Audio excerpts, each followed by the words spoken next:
সকল শাখা মিলে যশোদা মাকে বলছে, মা মা গোপালকে কষ্টে পাঠাবে না মা? বলে না না, আমার গোপাল কষ্টে যাবে না, তোরা যা। কেন মা?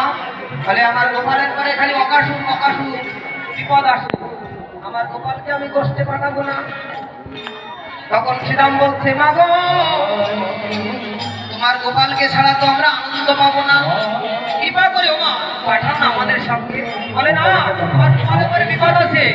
বলে বিপদ না জানো মা, আমরা একদিনকে এক অপরূপ দৃশ্য দেখতে পেলাম। বলে কি দেখতে পেলে? বলে কি দেখতে পেলে? দেখি কি জানো মা, একদিন বৃন্দাবন মাঝে গোপাল আমরা সবাই মিলে খেলা করছি, হঠাৎ করে ছাই ভস্য গাই মেখে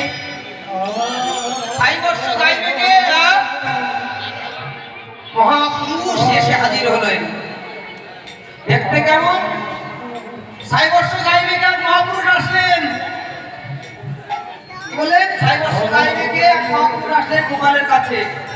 ঠিকই দাদা